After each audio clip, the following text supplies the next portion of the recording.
meio. Eu vou contar uma história para vocês. Há 20 anos atrás, eu fazia parte de uma mesa numa associação. E eu vi uma das histórias mais tétricas que eu já vi na minha vida. E pode ser que alguns de vocês já tenham ouvido essa história aqui entre vocês. E se já ouviram, vão lembrar comigo essa história com dor. Uma certa ocasião, numa igreja de um certo lugar no Brasil, uma mocinha pediu licença para conversar lá na frente, no microfone. Ela frequentava a igreja um ano e pouco. E ela pegou o microfone da mão da moça que estava terminando a escola sabatina e falou: eu tenho que contar para vocês um pecado meu. E as pessoas paralisadas olhando ela falar. E ela disse: eu quero contar para vocês. Estava ali na igreja naquela hora, o pastor se arrumando ali, ajeitando alguma coisa. A esposa do pastor com os 2 filhos, mais ali no lado da esquerda, da minha esquerda. E a igreja toda ali junta. Vocês sabem que entre a escola sabatina e culto a igreja fica bem cheia? E ela disse: eu tenho que contar o meu pecado para vocês. E o pecado que eu tenho que contar é que eu sou amante do pastor. Na hora que ela disse isso, a esposa do pastor desmaiou ali na hora. E os filhos correram para acudir. E o pastor veio para ela e falou assim: o que você está falando? Você enlouqueceu? Que isso, menina? Ela falou: eu tinha que contar, eu preciso resolver meu problema. Eu preciso salvar a sua alma. Eu preciso resolver você. Os danitas, eles sempre usam essa: cuidado, eu preciso ajudar. Sempre usam a palavra da ajuda, viu? E naquele momento a igreja toda ficou em alvoroço. Eu não preciso dizer que não houve culto. Não houve culto. Não conseguiram fazer o culto.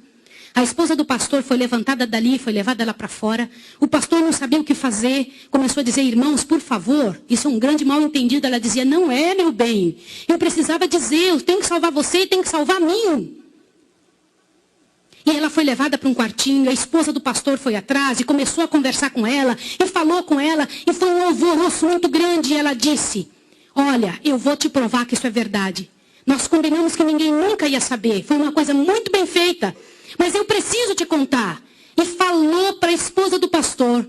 Prestem bem atenção no que eu vou dizer. Falou: só tem uma maneira de você me acreditar. Vem aqui. O seu marido tem uma marca na genitália dele. E a marca é assim, assim, assim. E a esposa olhou para ela e acreditou nela na hora. Sabe por quê?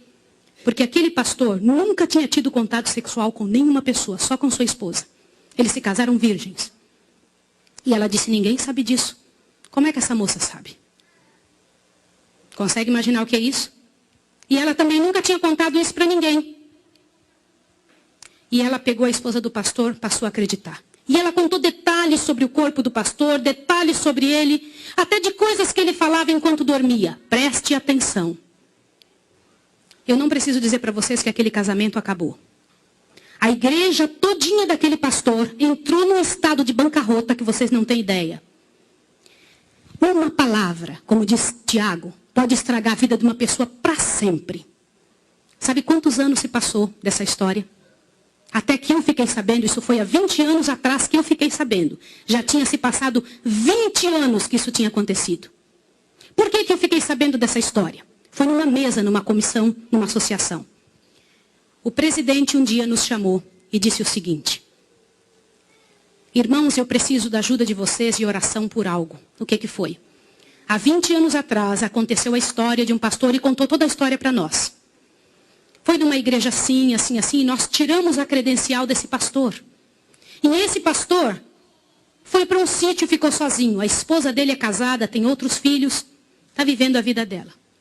Mas eu fui chamado, olha o presidente nos contando. Eu fui chamado há alguns dias na casa de uma senhora com os cabelos todos brancos morrendo de câncer.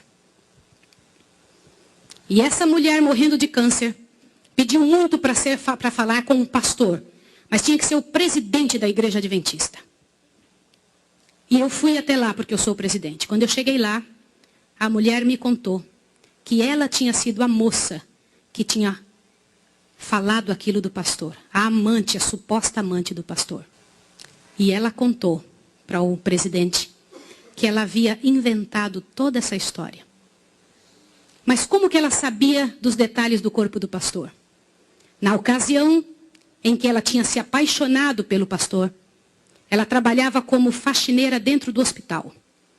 E o pastor foi internado, prestem atenção, internado para uma cirurgia de apêndice e passou muito mal.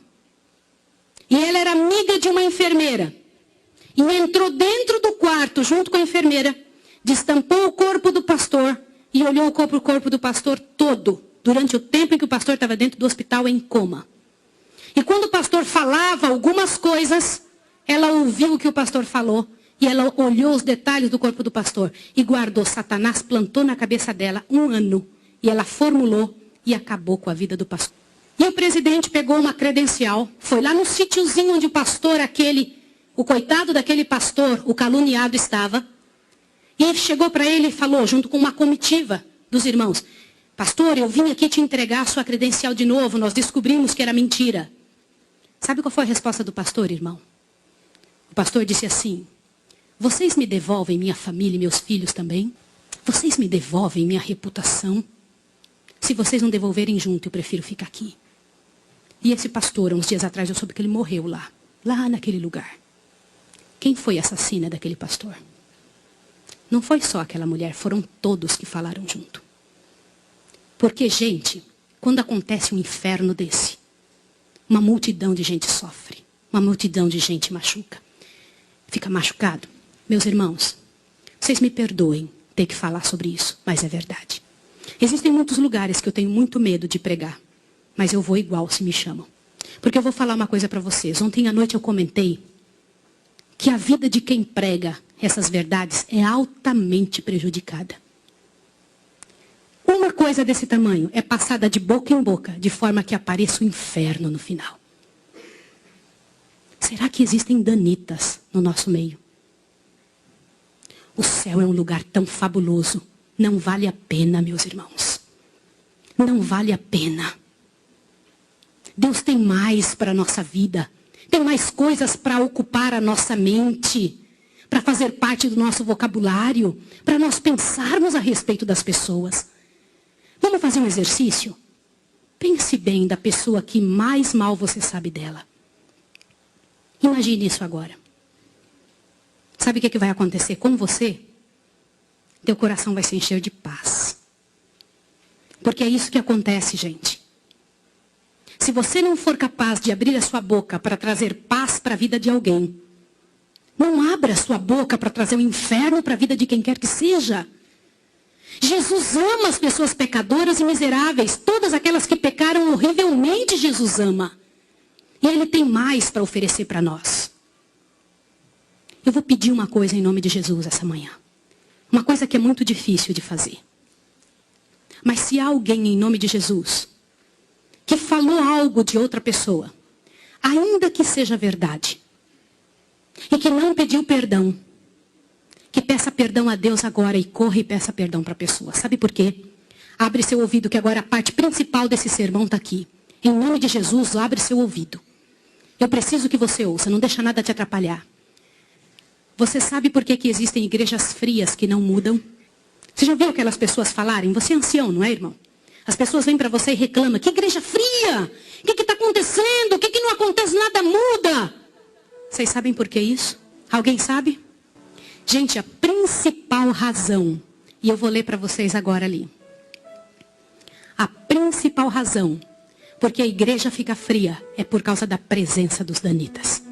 Eles são aptos a trazer veneno para a cabeça e o coração das pessoas.